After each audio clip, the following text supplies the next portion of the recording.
Welcome. It's episode number 61 of The Rent Roll, your podcast on all things rental housing. I'm your host, Jay Parsons. And as always, talking about multifamily, SFR, and BTR.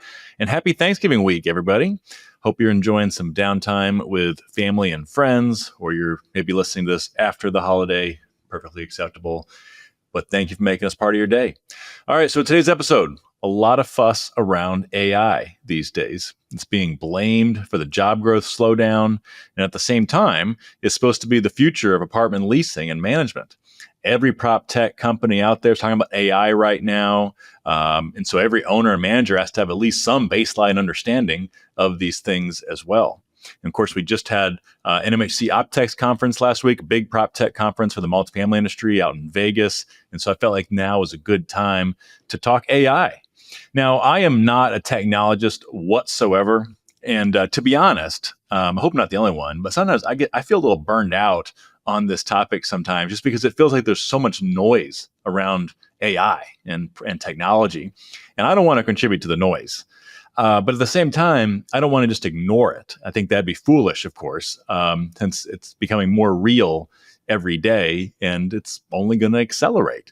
And so we'll try to make it real here. We'll talk about where AI is today in the rental housing space, where it's going, and also a little bit of what impact that could have on the economy and therefore on rental housing demand as well. And our guest today is somebody who knows this space very, very well. Tyler Christiansen, the CEO of Funnel, the AI and CRM software used heavily in the apartment business. Tyler is a second-generation multifamily guy, and so he knows the industry, not just as a tech guy, but he understands the other side of things as well. And so we're going to have a fun conversation today. I've known Tyler a long time. He's a good guy, and that'll be a fun conversation. One more quick plug. I've been doing more on the newsletter side. So if you like getting stuff in your inbox, if you don't, I perfectly get it. But if you do like it, I'm putting out anywhere from 1 to 3 newsletters a month. And you can get that at jparsons.com/newsletter. And if you scroll down a little bit, there's an area you can type in your email and subscribe. I'm not going to spam you. But like I said, I usually send out anywhere from 1 to 3 newsletters, including a monthly update on the apartment space and quarterly on SFR. And then the deeper dives in the REIT markets, REITs every quarter in addition to that. Some of you have been seeing that. All right, so let's jump in. First and foremost, a big thanks to our sponsors. First, to JPI, a leading apartment developer with a stated purpose to transform building, enhance communities, and improve lives. And also, thank you to my friends at Madera Residential, a leading apartment owner and operator in Texas. Check them out at maderaresidential.com. Okay, so as always, kick it off with, here's a chart. And today we don't have a chart, we got a quote. And so usually I'll spend a good bit of time on this section. Today we're going to keep it fairly brief, but I want to talk a little bit about AI to set up our conversation later with Tyler. And again, there's a lot of noise in the space, and I'm not an AI expert. I'm not going to pretend like I am. But, it's kind of annoyed me a little bit, and annoyed is probably a strong word, but I have a healthy degree of skepticism when people talk about fellow non-experts like me, talk about AI, because I feel like everybody wants to assign it way too much credit and blame without really knowing what they're talking about, having a full grasp on it. And I don't want to contribute to the noise, but I mean, just think about this. How many headlines have you seen of late that blame AI for taking away all the jobs for Gen Zers coming out of college, for instance? And I see that and I think, I just don't think that passes the sniff test, okay? And so I read this in the last rounds of earnings calls. Angela Kleeman, the CEO of Essex, she was asked about the impact of AI, and I thought her answer was really good. And I want to read.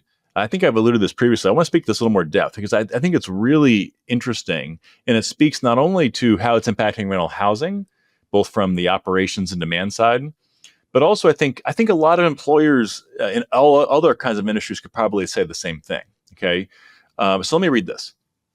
She said, in an environment where the macro environment is soft, businesses are and they should be focused on efficiency.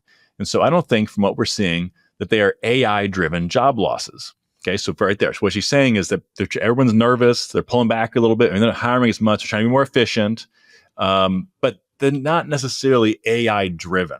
Okay. So let me go back to the quote. She says, but in terms of what we think is going to happen with the conversation about AI displacing jobs and becoming or is viewed to be a disruptor, we do think it's going to happen at some point. AI capabilities is rapidly growing, and we're seeing research suggesting that most companies are experimenting with AI. So that experimentation level is very high, but the adoption, the level is low because the return on investment is still unclear. That's a very important point there she's making. All right, so back to the quote. So this is, again, she's talking about how Essex is using it. And I think you can make this case for not every industry, but a lot of other industries across the economy. So here she goes. She says, so for example, Essex, where we see AI benefiting data analytics and certain repetitive tasks, but it is still in the early developmental stages. And we need additional technology to interface with the AI applications for utilization. Essex has not had significant workforce reduction using AI.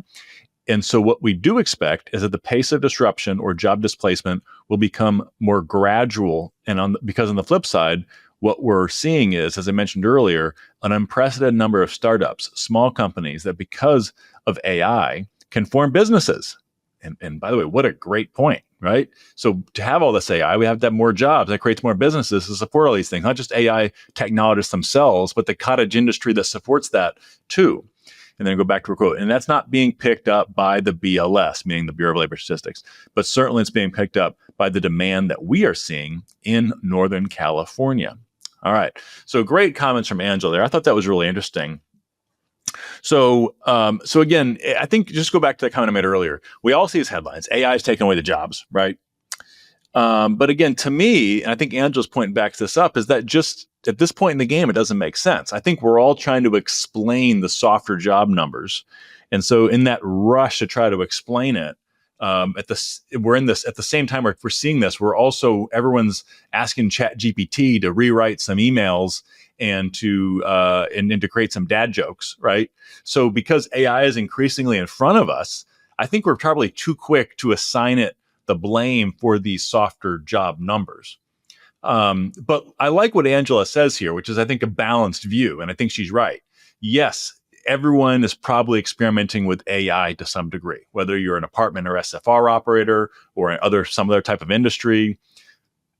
But how many of us are truly seeing in our companies AI fully taking away a meaningful number of jobs that existed just 6 to 12 months ago?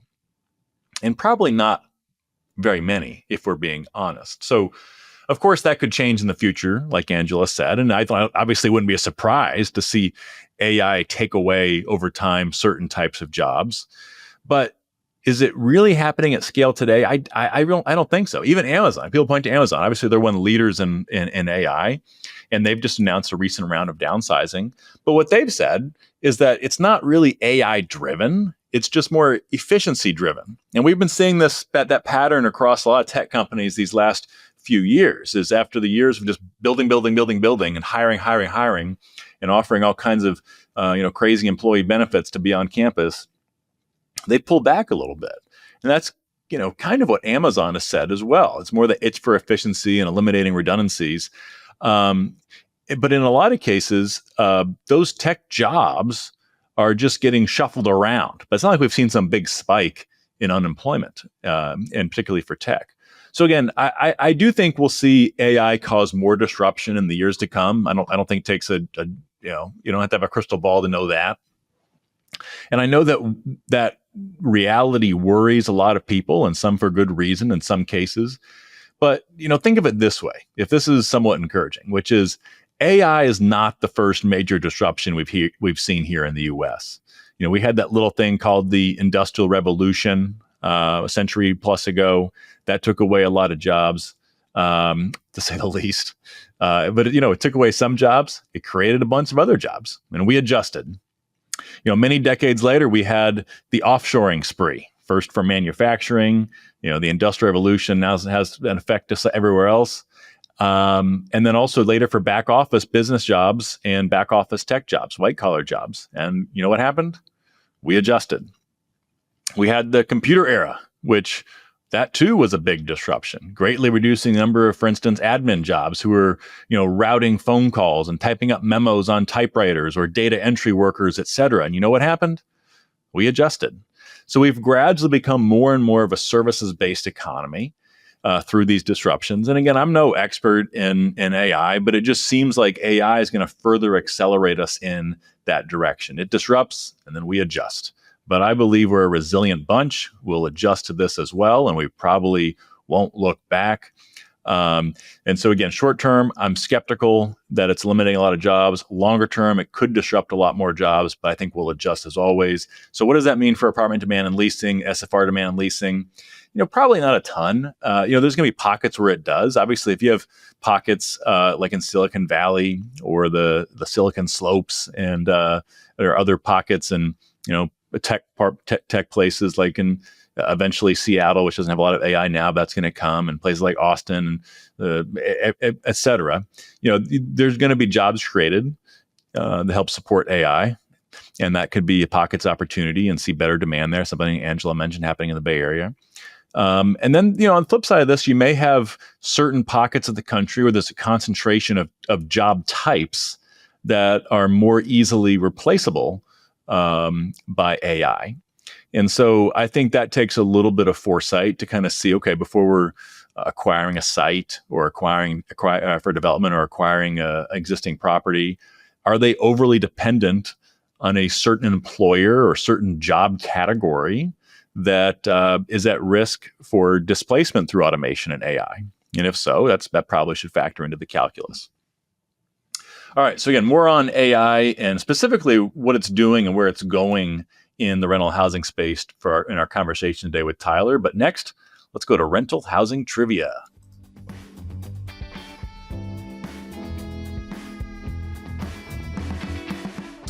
Okay, today's trivia question is presented by Foxen, which provides a suite of value-add solutions to improve operations, compliance, and property performance. Rethink renters insurance, compliance, rent reporting, and pet management with Foxen. Check them out at foxen.com. That's FOXEN.com. All right, so today's question is, what was the first prop tech company founded in the U.S. and founded way back in 1971? So the first major prop tech company, what was it? I'm going to give you four choices to make it a little bit easier. And all names that are still around today, believe it or not. Was it MRI, RealPage, Rent Manager, or Yardi? Okay, so give that some thought, and we'll give you the answer in a bit. But next, in the news.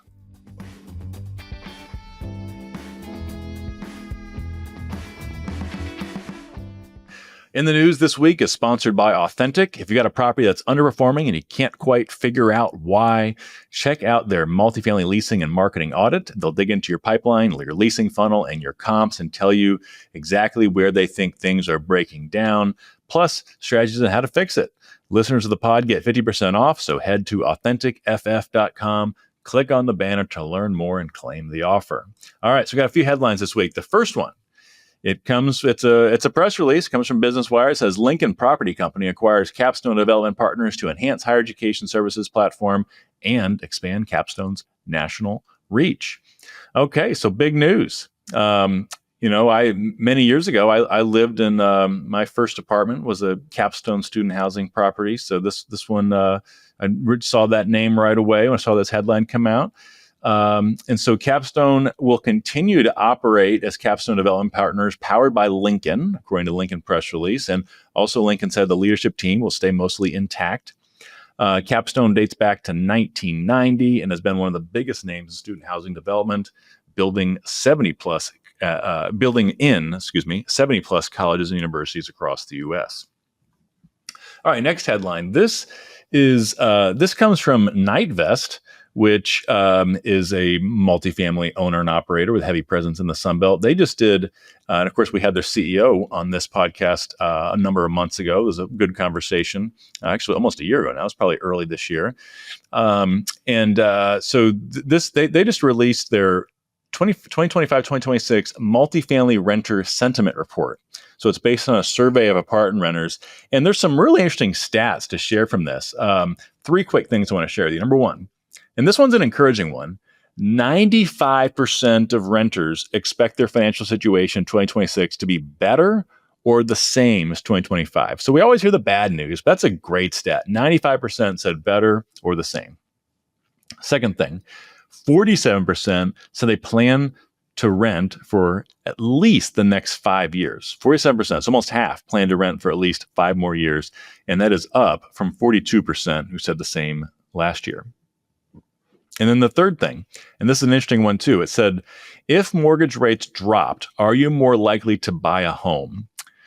53% of renters said yes, but that was down from 70% just 2 years ago. So, I'm not sure how much of that drop off is maybe due to the challenges of getting a down payment or just the preferential shifts favoring renting, or if it's just survey nuances here of differences in composition or whatever. But that's definitely an interesting stat. All right, our third headline.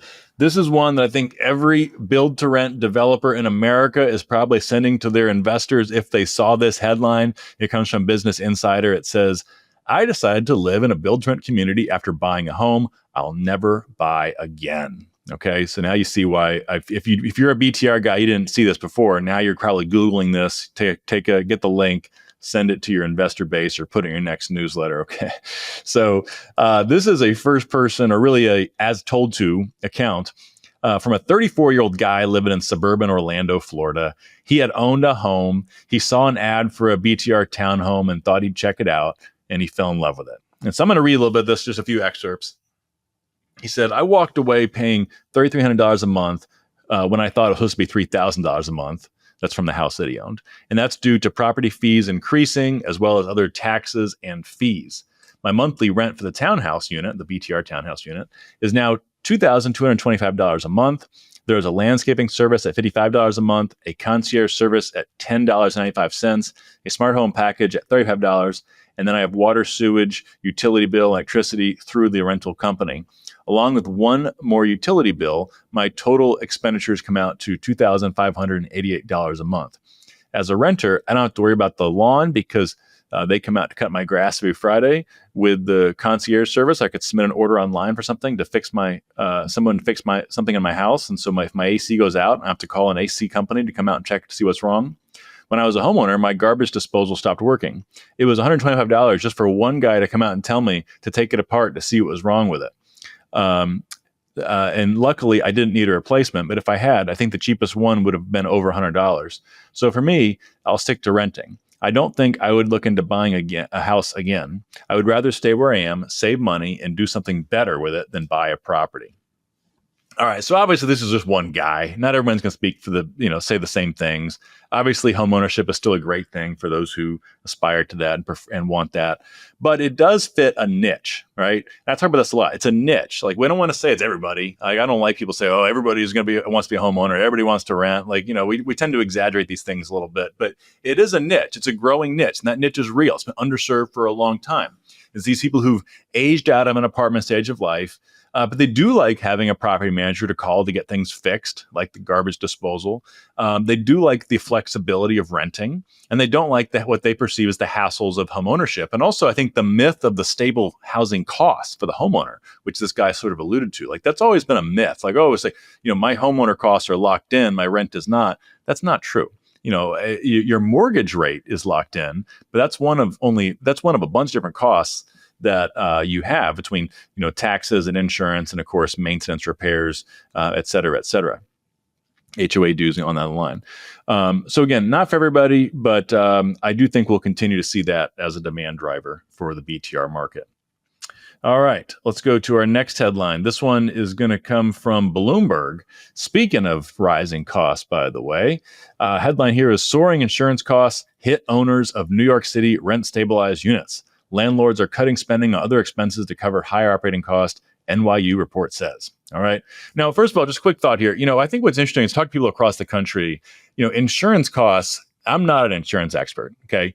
But it's been interesting to me that back, a few years ago when insurance costs started spiking in the Sun Belt, I was like, oh, well, it's the storms down there. It's causing everything to go up more there than everywhere else in the country. And then they started to really come down. In fact, a lot of the groups that are in the Sun Belt and the coastal markets, they said now their insurance costs are down in some cases by double digits. Now they're not back to where they were previously, but their insurance bills are coming down. But it seems like in other parts of the country, those costs spiked later and have not quite dropped off as much. And maybe that's one of the cases here. So again, just different time and different places, I suppose, and maybe other factors there. If somebody knows why that is, send me a note. But anyway, let's get back to this article. It says skyrocketing insurance costs are threatening New York City's affordable housing stock. The landlords who own more than 450,000 of the city's rent-stabilized apartments saw insurance expenses grow 150% from 2019 to 2025, far outpacing every other major cost, according to a new report from New York City's Furman Center. And by the way, there's closer to double 450,000 rent stabilized apartments. I'm not sure exactly what it's saying there. Maybe I just misunderstood it.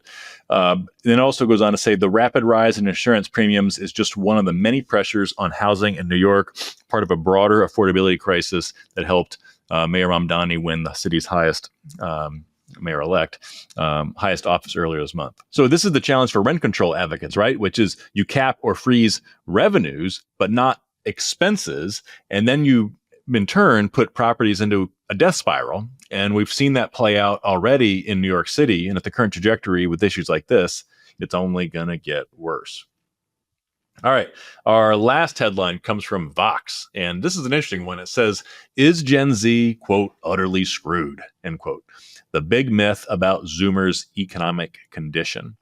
Okay, so there's this perception that Gen Z, the young adults of today and the soon-to-be adults, the teenagers as well, that they're just in dire straits. They're worse off than prior generations. They'll never be able to afford a house. They won't be able to get a good career, etc.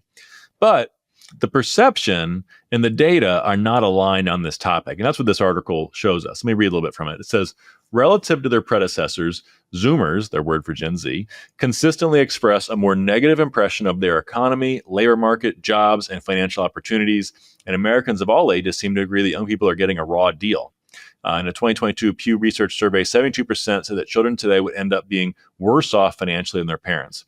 These attitudes are understandable and partly reflect genuine economic problems, but they're also a bit detached from Gen Z's actual economic experience. By most metrics, Gen Z is actually doing better materially than past generations were at the same age. And so the article goes on to show that the median 25-year-old makes 50% more in income in inflation-adjusted dollars compared to boomers at the same age, and shows that Americans born in the 1990s have a median net worth 39% higher than previous generations at the same age. And that's, again, adjusting for inflation.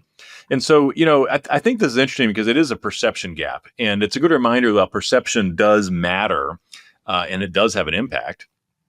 And we see the same thing like consumer sentiment, like it does impact, a lot of decision making, but it's not always reality. And of course, I want to be careful because I want to go too far on their side. It's not to say that every Gen Zer is just crushing it in life. There's all kinds of money to spend. And I have no doubt that some Gen Zers are struggling to get by. They're struggling to find purpose. They want to do better financially. But I think we sometimes forget it's like that's been true for every generation at this age. When you're a young adult, you're trying, that's the age of figuring things out, right? And I think sometimes we over romanticize the past and think, well, they must have had it better than I do, when that's not exactly true, right? And I think that's what this is really about. So it's not that they're, just got all kinds of money to throw around. But again, when you're in your 20s, late teens to 20s, maybe early 30s, like that's in the stage of just figuring things out. And so thankfully, they've actually figured out better in some ways than prior generations. And I hope that continues to be the case. All right, let's get back to today's rental housing trivia question presented by Foxen. The question was, what was the first major prop tech company in the U.S. founded back in 1971? And it was founded in the Cleveland, Ohio area. So the hotbed for technology that is Cleveland, Ohio. So was it MRI, RealPage, Rent Manager, or Yardi? The answer is Management Reports Incorporated, aka MRI, founded in 1971 in Cleveland, Ohio. Later, so first it was Management Reports Incorporated, later named Management Reports International. That sounds a lot more serious, right? Then acquired by Intuit, and then named Intuit Real Estate Solutions, or IRES. And then Vista bought it and renamed it to MRI Software. So there you go. All right, so that's going to take us to today's interview, and it is sponsored by Funnel, the AI and CRM software trusted by 4 of the 6 major REITs and many more leading operators like BH and Cortland. To learn how Funnel can help your property centralize operations and automate everyday tasks, visit funnelleasing.com. All right, so our guest today is actually from Funnel, and so I felt a little funny like reading this lead-in from Funnel because I want to be clear, I actually had no contractual obligation to invite him because that's not how we roll here at the Rent Roll.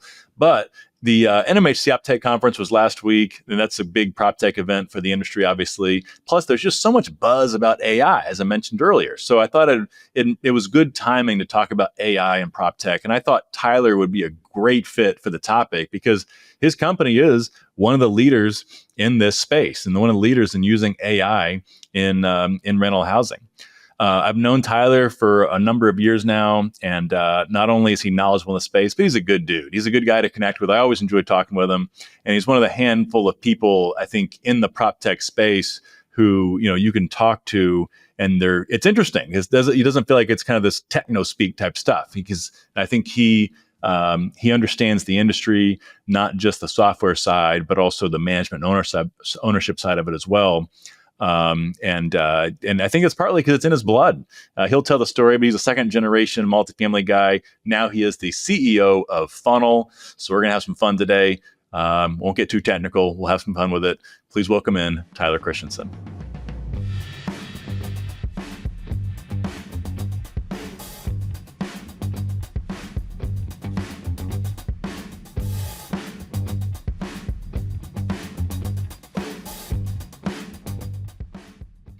All right, welcome to the interview portion of today's podcast, and I'm honored to welcome in my friend and the CEO of Funnel, Tyler Christiansen. So Tyler, thanks so much for being here. Jay, it's an honor. Thank you so much for having me. Of course. So first of all, I think everybody knows the name Funnel, but let's first talk about you. What's your background? How'd you get into multifamily? Yeah, well, Jay, I'm a longtime listener to the podcast, huge fan, as is my dad. When I told him that I was going to be on here, he's very excited. And that's because I come from a real estate family. So my dad was a banker, was in commercial real estate his whole career. And then right around the time I was in college, he switched over to multifamily development, a group out of Salt Lake City called Wasatch.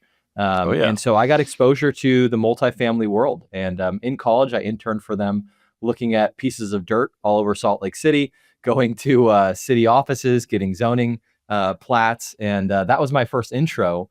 But then also was incredibly fortunate to be in what is now called Silicon Slopes. So Utah County, Utah Valley, it's where companies like Entrada are based. Also, companies like Domo, Adobe acquired big companies there. But I was coming out of college when really that Silicon Slopes was emerging, and was very fortunate to get my first job out of college was at Property Solutions, which now is Entrada. And back then, we were still helping multifamily convert to innovative technology like websites. Right? That was the big trend. We're dating ourselves here now. So I know, right? I like to think of myself as a young guy, but I now have a 16-year-old daughter, and my first product I sold was websites. That is so. Yeah. But that was my background. Ultimately, spent a lot of time there. Ran the sales organization at Entrada as they transitioned from a website and payments provider to property management software, but also did a brief stint at LRO. So you and I both, love talking about revenue management and pricing software, and then ended up over here, which we can unpack as well. But yeah, my background is I am born in multifamily and love it. Yeah, I like that because, most of us, I joke all the time, most of us sort of stumble into multifamily by accident, multifamily or SFR, but you actually there's very few people who actually have it in their genes unless there's like a hand-me-down, New York, small walk-up property or something. So that's pretty cool. You got that background. So now tell us about Funnel's origins. Like what's the kind of early kind of foundational story of Funnel and how you got to where you are now? Yeah, well, thank you for asking so much. I mean, we're hopeful that a lot of your listeners have heard of Funnel. If not, we'll unpack a little later kind of what we do. But, on the origin side, it's a little bit like the Starbucks story, right? That a lot of folks may know Howard Schultz and you think you know Starbucks, but the background was wildly different. And the Funnel story starts in New York City as a company called Nestio. And even before that, there was a company called Urban Apartment. And the original concept for the business was Pinterest for apartment hunting in New Oh, York wow. City. Yeah, right. If you think about what we do today, CRM for REITs, it was a long ways off, but it's an important kind of data point because the Karen Mayo, who is now at Get 100, Mike O'Toole, who is our CTO and co-founder, they had this idea of, I'm looking for multiple apartments in New York City. And all of the different ILSs, they aren't really designed for the consumer themselves. And so the kind of core function was, I find apartments and I pin them to me. And that is an important data point that'll come back up later in what we call renter centricity. Yeah. But so Nestio grew in New York City and ultimately kind of landed into folks that know multifamily technology will remember this name, Vaultware. They kind of became the Vaultware of New York City. And for those who aren't familiar, taking disparate listings information from New York City owners and pushing that to the very bespoke New York listings world, which, if you're looking for an apartment in New York, you don't go to apartments.com, you go to StreetEasy, right? Which is now owned by Zillow. And you also are going to have to work with a broker in that process. And obviously there's, that's changed a little bit over the last couple of years, but that is the one market where the brokers really still dominate the Still in the process. dark ages in New York City. Yeah. 100%. And so the reality of that business was that Karen's a phenomenal entrepreneur. Mike was a phenomenal CTO, but they were, what every entrepreneur will tell you, the first question investors ask is, what's your TAM? What's your addressable market? And what they didn't probably realize at the time when they first built it was that was not a transferable product, right? And so the company Nestio grew to about 30 employees, grew to about 3 million in revenue, but hit its head on a ceiling, right? Because in Tampa, Florida, where I am, in Texas, where you are, brokers are not how you find, maybe there's locators a little bit, but that's not the normal multifamily model. Myself, as I mentioned, I was running sales at Entrada at the time. And my big kind of aha was that during the Entrada Yardi lawsuit, which I was, deposed in and seeing, customers had to pick a side. They had, which platform, all-in platform. And our belief early on was there should be an agnostic renter management software tool. So fast forward from then, when I joined Nestio in 2018, we launched Funnel in 2019. The big aha that we're going to talk about from there was centralization, right? Centralization was the unlock, and Funnel, that architecture of pinning properties to the renter, became a big, important deal. But in short, Nestio is a New York City broker company. That business we've sunset. There's still a handful of customers that will send listings to brokers, but it's almost a non-existent business for us. In its place, we've built Funnel, which now serves 1.5 million apartments across the Wow. units across the country, have about 170 employees, and that's what we kind of look like today. Yeah, and primarily a CRM tool, and now growing number of things too, right? That's right. Yeah. So most of our clients would use Funnel as their CRM and AI product, have about 500,000 apartment units that actually do their application screening, lease signing, payments on us as well. Wow. Yeah. Yeah, but kind of primarily known today as the CRM and AI platform for multifamily. Yeah, so let's talk about AI a little bit. It's in the rental housing world. It seems there's everybody's talking about AI, obviously, but there's an equal amount of excitement, but also cynicism about AI. And so, I guess first of all, is that fair? Do you agree? And then also, I guess a related question.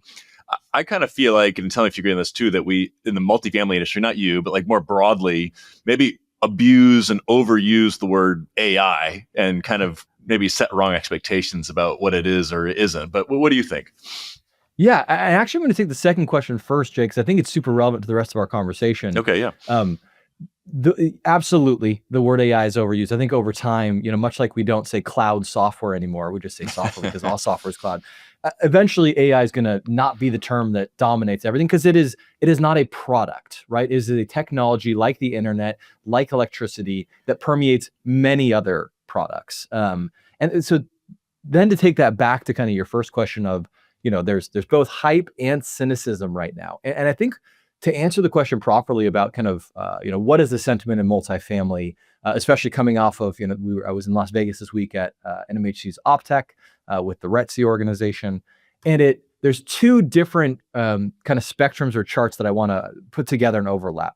So hopefully folks are familiar with the Gartner hype cycle. And essentially, it kind of talks about when a new technology comes out, the promise of that new technology leads to a lot of hyperbole, hype, and overpromising, right? Inevitably, that leads to a disillusionment, trough of despair, it's often called, where folks are just like, this technology sucks, it's never going to be useful, I don't know why we bought it. And then you move into this slope of enlightenment where eventually, much like internet, there's something similar to a plateau where you've kind of found all the usefulness of that technology.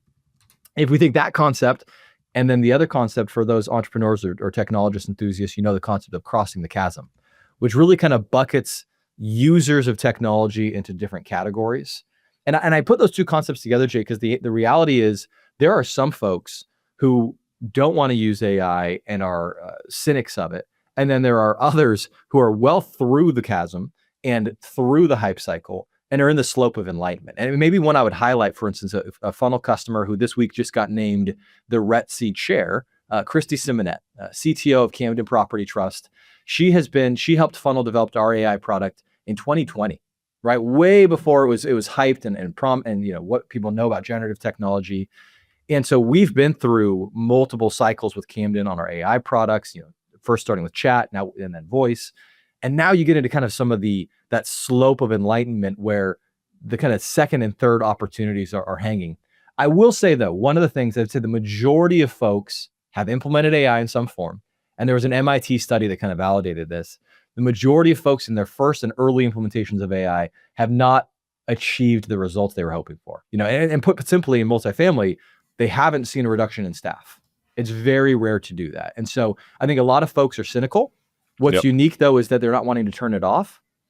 And I think that those early findings, much like Camden or like Essex, some of our other partners, will transition into cost savings as they move into those next steps. But both, yes, hype is real. And there are a lot of folks that are a little bit frustrated right now. That was very, very clear at OpTech this week.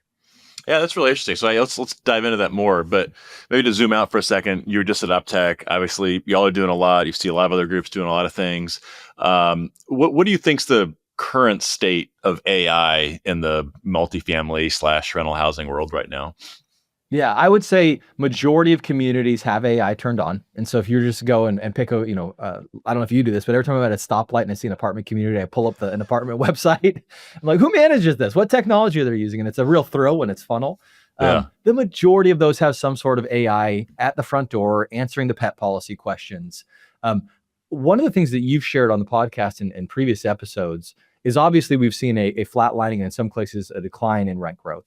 And when you combine those two things, a lot of discretionary spend went into AI. And also on one of your recent episodes, you talked about the increase in marketing spend. Yeah.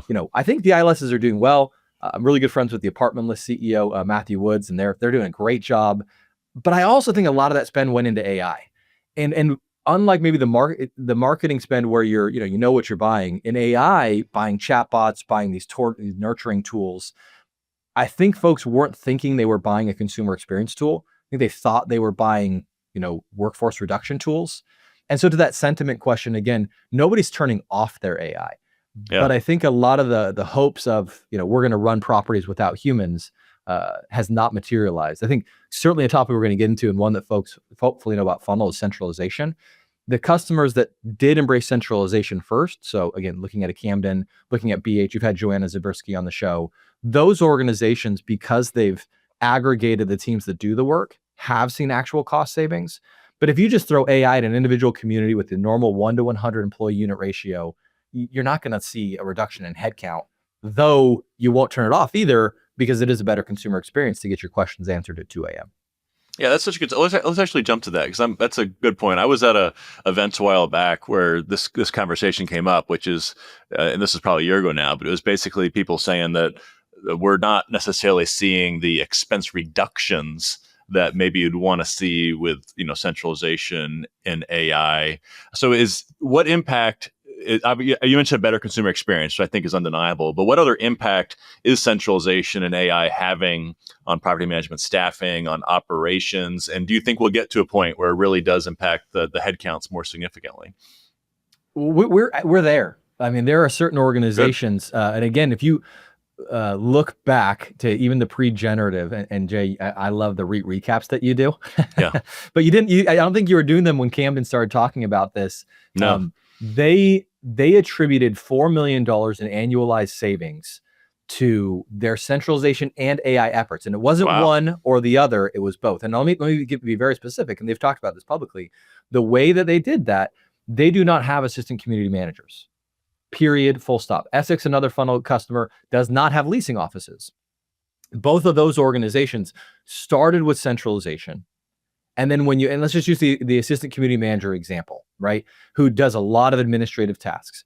When you take that and you aggregate the roles, so rather than having 200 individual ACMs, you aggregate it and say even if you start at 150, right? You're not completely eliminating the role, you're bringing them into a centralized shared services role. As you begin to leverage AI, so one of the examples I'll give is our new voice AI product can handle 70% of calls without human involvement. And this is, kind of in terms of hype, I'll do my turn to do some of the hype here. Yeah. The metric that we measure is called a containment rate. And if I tell you, Jay, when you call an airline, hey, there's a human waiting for you, but the AI is ready to answer as well, we're measuring how often do you hit the escape button and go to the human, right? Because you could hide the human and you could say 100%, but the real test is, I know there's a human, but I'd rather talk to the AI. We're seeing 70% of our calls now. I know there's a human I could go talk to, but I would rather schedule my tour, ask about the pet policy, check on the status of my work order. 70% of consumers, because the AI has just gotten that good.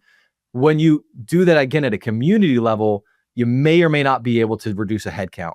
When you do that and you have 100% of your assistant community manager roles centralized, that's when the cost saving opportunities come in.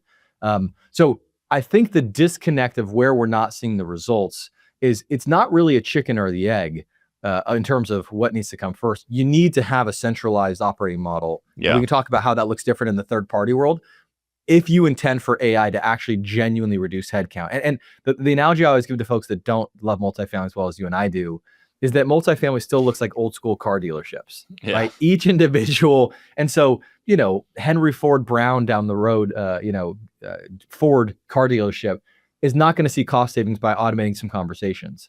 But Rivian is, Tesla is, right? Because they've centralized that consumer brand experience. So I think there are folks that are frustrated not seeing the results, but there also are folks that will tell you, and if they've talked publicly about, they genuinely have done headcount reduction. And the one caveat I would add there's so much turnover in those roles in our industry, and mostly has come through attrition and not backfilling. Oh, absolutely. Yeah. It seems like it's really elevating maybe your best people to take on a broader role, have AI and centralization take on some of the administrative tasks, and really position good people to do more. But I think what we're finding too is that oftentimes you're paying those good people more as well, which is we one of our newer customers shared this publicly at our conference last year. GID's the asset manager, Windsor's their property management company. Yeah. It is beautiful vision that they call bigger, better jobs, right? And what they shared this week with us was their retention rates on an employee basis have nearly doubled, right? They have gotten much better at retaining people. And the costs of those individuals, or the salaries and compensation, have grown 20 to 30%, but they're keeping those better people. So it's a win-win. Yeah, that's a huge win. And Camden shared publicly as well that their leasing agents saw their commission really take off, right? Good. So they had fewer sales associates, but those sales associates were making significantly more. I'm a sales guy, Jay. Like if my addressable market was Tampa, Florida, to sell property management companies, I'd be frustrated, right? But if you give me a bigger pool and more sales opportunity, I'm going to lean into that. So it's definitely a retention tool for your best people. Yeah, it's a win-win. All right. So what are the next frontiers for AI and multifamily, do you think? What's next? What's down the road? Yeah, so there's two things that I would highlight. First is that I already talked about voice a little bit. Voice is a game changer for multifamily, for every service-oriented industry, because even in the early generative rounds, it was just so bad. And we all still see that at times. I'm flying back from Vegas this week. I had to get on a Southwest flight. I'm in my room packing up my stuff, and I zipped the bag as I was talking to the voice agent. And what was that? It stopped the voice. It couldn't understand. The background noise ruined it. The newest, greatest voice AI technology, and we partner with the chairman of OpenAI, who has a company called Sierra. It speaks 37 different languages. It can block out the background noise. And that's where you get these really high conversion ratios of it's genuinely, most people prefer it to talking to a human. So that is going to be applied to all sorts of different channels now that we're still relatively early as an industry. Let me tell you about the really exciting next thing. And it is a buzzword and it is hype. But if you follow tech like I do, all you're going to hear people talking about is agentic, right? Yeah. That's the thing that people are talking about. And what does that mean, right? Like to the Dale Christiansens of the world that are listening to this podcast, I don't know what that means. It's enabling AI and software. So old school, software, CRMs, property management software, but enabling them through a conversational layer. So a tool like Funnels chatbot to automate the work being done. And let me give you a very tangible example of what we're delivering this quarter at Funnel. On a portfolio the size of Camden's or GIDs or UDRs, call it 60,000 units. Everybody knows, I'm going to have probably about half of my leases renew, roughly half stay, right? Depending on the metro and what's going on in the market. I know how many new leases. Something that gets ignored is how many times in a 60,000 unit portfolio will a resident want to modify their lease, what we call mid-lease change, right? And it happens about 20,000 times on a 60,000 unit portfolio. Wow. That somebody says, hey, I got a pet, right? Or my roommate is going to transfer, or something that requires administrative work to adjust the lease status. And, now the Funnel does the online leasing for our customers. We see that. What we're enabling for our customers is a voice and chat agent that can gather the relevant information. So use the pet example. Hey, I got a, Chihuahua. Is the Chihuahua allowed in our community? Yes, it is. Okay, it's, how much does it weigh? The AI is going to gather the relevant information. And historically, that'd be a human, right, in that interaction. And then instead of just stopping, that'd be one thing if it gathered information. What our customers want is they say, well, have it create the addendum. Have it send the addendum. Yeah. Right. And then the ultimate question that our clients are debating is, should it countersign the addendum? Right. But you imagine a world in which, 20,000 transactions with probably 100,000 individual pieces of communication is just fully handed over to AI. That's kind of the promise of what agentic software means. And I think what's going to happen over this next 3 to 5 years on this slope of enlightenment with AI is we're going to go workflow by workflow and identify, does a human need to be involved there? And where we end up with the better consumer experiences, you will still need humans. We strongly believe at Funnel, you'll need them. But instead of doing the busy work to create the pen addendum, why not have them walk over a doggy gift basket to the unit, right? And say, hey, congrats on Fido. And that's going to be the point of differentiation is if everyone's using AI and everything goes agentic, the differentiation will still be the humans. Yeah, that's a great point. I think there's been more conversation about this, and I think people, it's what it seems to be like the best case scenario is AI and centralization technology. It's taking care of a lot of back office stuff, but it's then empowering good your people to be in front of their customers, their residents, their prospects, and so that's a great example of something that a great example of that, I think. Yeah, and we will make some missteps along the way. One of the things that we and others who were early in maintenance AI have found is that if you give consumers the ability to chat constantly with you about their outstanding maintenance work order, it's going to create more work. And so there's a lot of stuff. Mark Benioff, the CEO of Salesforce, said we're in the throw it against the wall chapter. And so there's a lot of AI use cases that may not actually make the consumer experience better. But I think as we get more to, as you said, automating away the mundane tasks and elevating your best people to really differentiate the experience.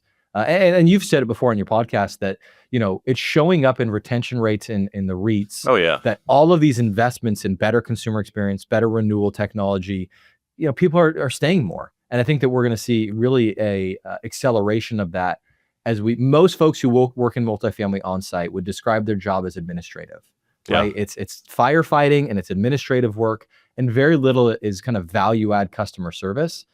And I think AI has the promise to get us closer to that. Yeah. Yeah. I think part of that too, the better experience is when you have people who are, you're letting your best people do what they do best, which is love on residents, take care of prospects. That creates a better, stickier experiences for residents as well.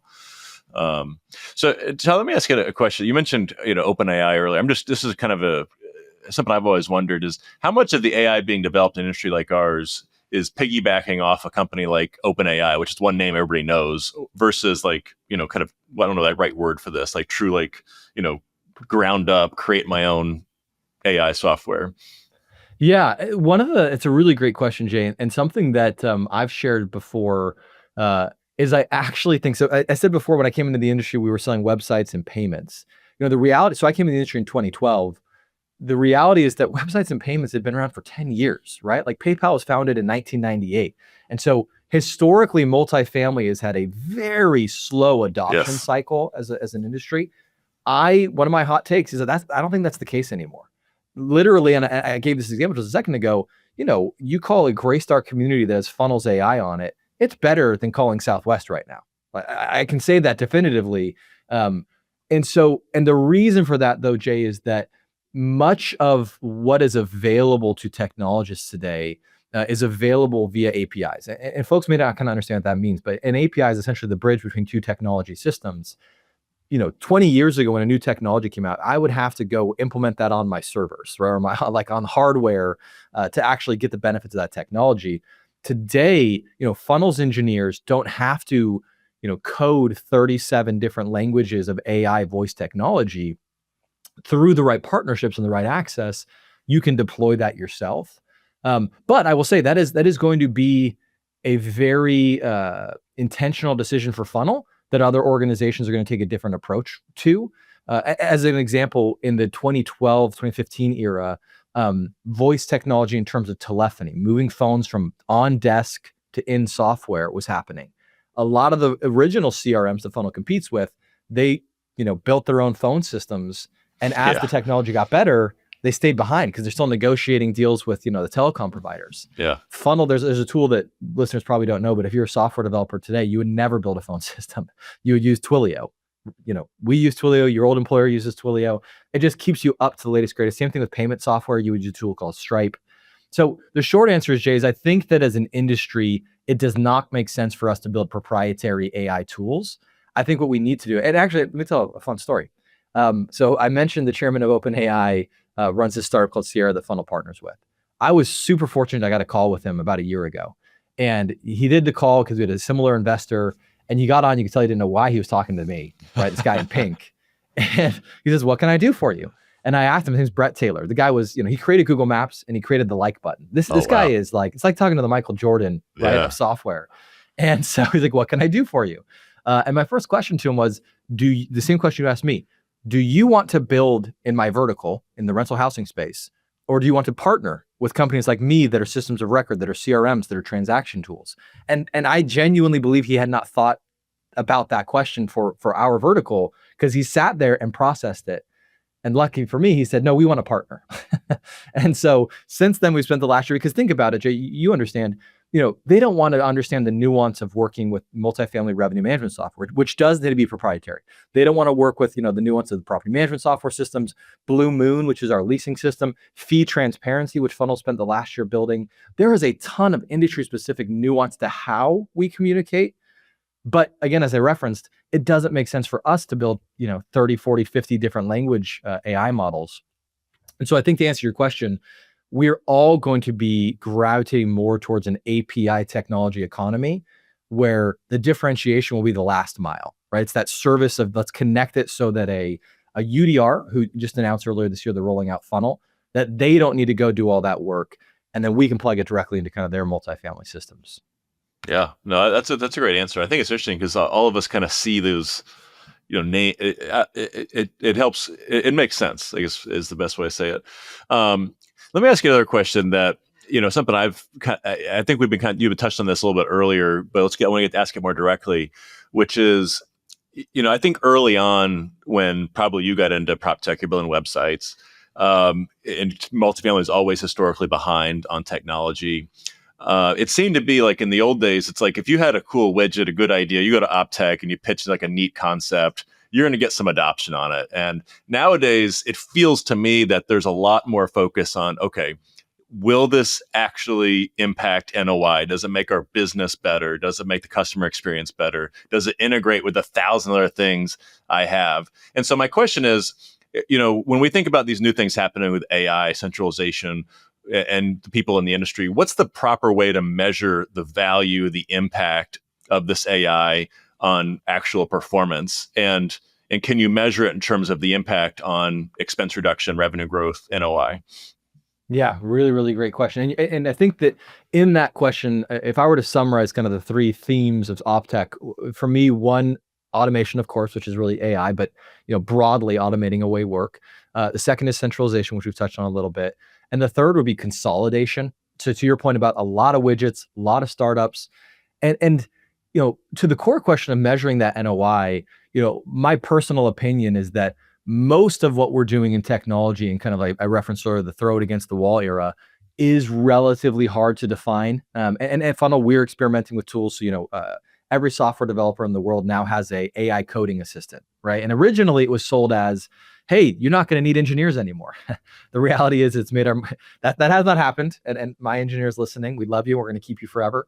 But it's made them more efficient, right? And similarly, like I mentioned, most folks have deployed an AI chatbot. Most folks have not reduced headcount, but they're not turning them off because it is a better consumer experience. I think one of the ways, Jay, that other verticals are solving this question, and my answer is I don't know exactly how it gets solved in multifamily, but is there, if you buy Salesforce, for instance, historically you've bought it by the seat or the license. How many people are buying that? And these newer technology AI tools are all moving to a usage-based model, right? That's how we pay for our Sierra usage.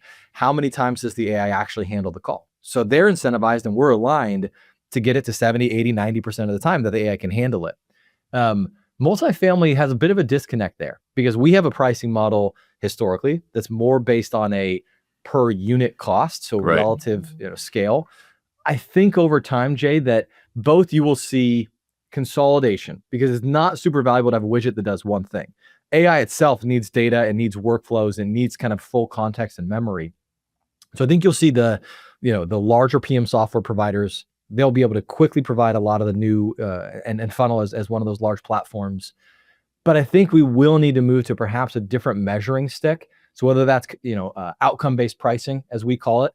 What I will say though, Jay, and you'll appreciate this because you did your budgeting session recently. We've proposed to our clients earlier this year because we acquired a tool previously called LeaseHawk. We rebranded it to Phoenix, which does things like replaces your secret shops. And we've said, hey, would you like to pay for this on a usage-based pricing model? And you may guess, and my dad would definitely agree with this, they did not like that idea. Asset managers did not like the variability of pay for what you use. Our industry likes predictability, likes fixed budgets. Yeah. And so unfortunately, I think in that world, that does mean that it's going to take us a few years to really align on what's worth it, what's valuable. But by and large, again, I can't tell you a single example that comes to my head of a customer turning off AI. What is happening, though, to bring those all together is they're consolidating it. So we've always believed CRM and AI need to live together. We're seeing a lot of folks kind of turning off what I would call standalone AI. Right. Like the standalone widget era seems to be long gone for the most part. And it comes back in little peaks, right? Again, like you and I were talking before the show, Zoom was a technology in 2021 that everyone thought was going to take over the world.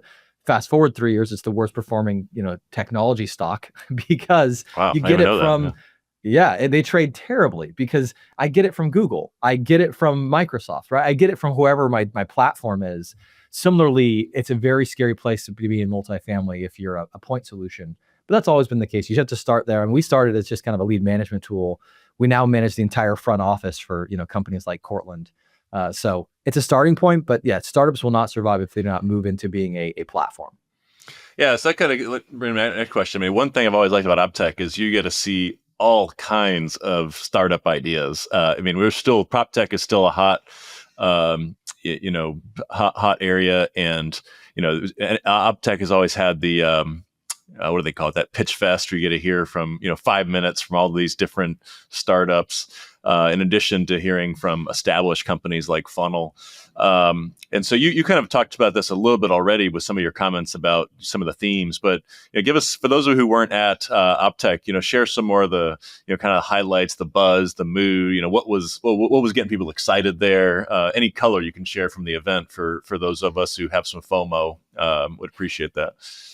Yeah, I do think that there was a healthy dose of reality given, as you described, survive till 25 was not the right mantra. And I think most folks were a little bit pessimistic and we're definitely looking, forward to, it's not going to fix it in 26, right? It's going to get to, what was it, heaven in 27? Is that the new mantra, Yeah, Jay? absolutely. Yeah. Yeah. And so I think that did permeate, but I think it was good because that same question of, hey, how does this show up in an ROI perspective? I think that broadly, there's not a single technology tool out there that doesn't now have AI features. One thing I'll share that I'm optimistic about, there's a concept in technology development of the innovator's dilemma. Clayton Christiansen, talked about that the large incumbent businesses have an incentive to protect their old business model. Think Blockbuster, right? Blockbuster could have bought Netflix in the 90s, said, no, that'll ruin our business, right? And so they didn't embrace it. If you look today, though, that's not really happening, even at the hyperscalers, right? Microsoft has an incentive to defend the old world, so does Google, but they're investing in the new world. So Yeah. I do think that the generation of business leaders is embracing that. And I'd say the same in multifamily, right? Like there's probably 5 startups at Optech that, have a AI only CRM, they're pitching. But the companies like Funnel and candidly, good friends with the new CEO of RealPage, Dirk Wakeham, the president at Yardi, Akshay Rao, all of us are kind of innovating pretty quickly. And so I think there was a lot of excitement back on, hey, I'm already on a tool. And this has shown up for Funnel as well. There's a stat that we track with our investors called net revenue retention. How much do your existing customers stick with you and buy? And we had a record year this year of customers saying, hey, if you have an AI product, we would rather buy it from our existing provider because it's in the same context, right? So one of the things, for instance, that Joanna Zabriskie is really excited about, and this goes to kind of an opportunity and what I think that multifamily operators are getting smarter about how to deploy AI. I got asked multiple times about the concept of memory, which is a pretty kind of novel concept in AI, which is, again, Jay, you may ask a pet policy question at one community, but what if you asked that same question at another BH community? And we knew that you're Jay Parsons, right? And we said, oh, are you asking about Fido, right? Your Labradoodle? That's great. This community actually, our pet policy would adapt to him. So one of the features, like the Joanna Zabriskie make sure to remind me we need ASAP, is a customer 360 AI, right? That as soon as I jump on that page, right, and I look at, Jay, who's up for renewal, what are the 3 things I need to know about him, rather than pages and pages and pages of history and context. And so I do think multifamily is applying proper pressure to their existing providers to say, you have a chance right now. If you can innovate and move with the pace of innovation, we're going to move with you, because it's not worth doing an entire technology change, especially right now when rent growth is what it is. And for those listening, Joanna, of course, the head of BH Management, and past guest of the podcast. So if you're listening, Joanna, hi. Tyler, and of course, she's definitely one of the the influencers in our industry as well. Tyler, what's next for Funnel? What's the next chapter of your business look like? Yeah, so we're really excited with our partners. Most of our customers start with Funnel using the CRM, fixing lead management. I would say there's a resurgence right now on lead management, and Jay, your data would back this up. It's just still highly competitive, right? Yeah. And so while I think as we were coming out of ZERP era, everyone was focused on protecting the backdoor. As you showed on a previous show where the marketing budgets are high, we're seeing a lot of operators, especially in the third-party business, really focused on doing the basics right. I believe one of the trends we're also seeing is that the large third-party managers, many of whom use Funnel, they're also embracing elements of centralization. And I think they're looking at their clients, the asset managers who listen to your show, and saying, hey, we can get you Camden and UDR type results if you allow us to operate more cross-functionally. So that's one big trend I don't think is going to stop, is I think that enabling the next chapter of centralization is, especially as it works within third-party management. And the analogy I always give to people is, the concept of centralization already exists in hospitality, right? Asset managers are comfortable with Marriott sharing leads. For some reason, we're not in multifamily. We say, hey, Greystar, ZRS, you can't do that.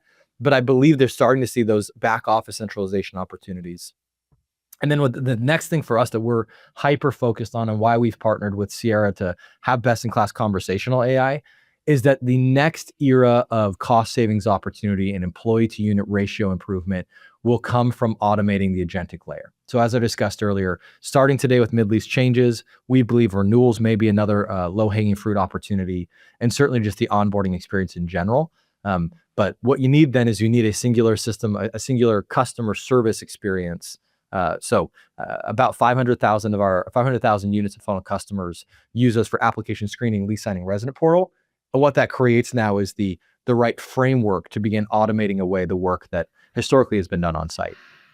Yeah, that's fantastic. Well, certainly best of luck as you navigate the next chapter. And Tyler, thanks for being on the program. And thank you also for just, sometimes prop tech conversations can be mired in technicalities and things that go over my head. So thank you for making it easy to digest. And I'm sure that those listening would probably say the same. And so thank you again for being part of the show, Tyler.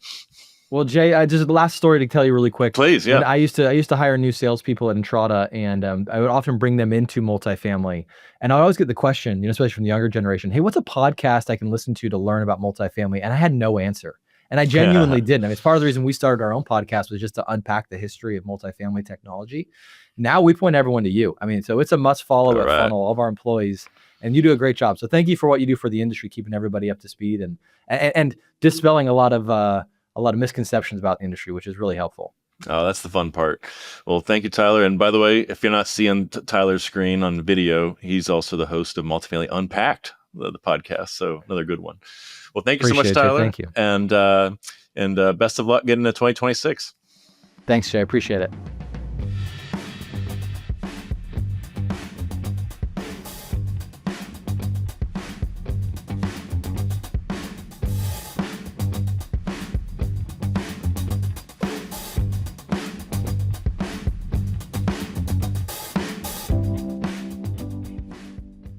That's wrapping episode number 61.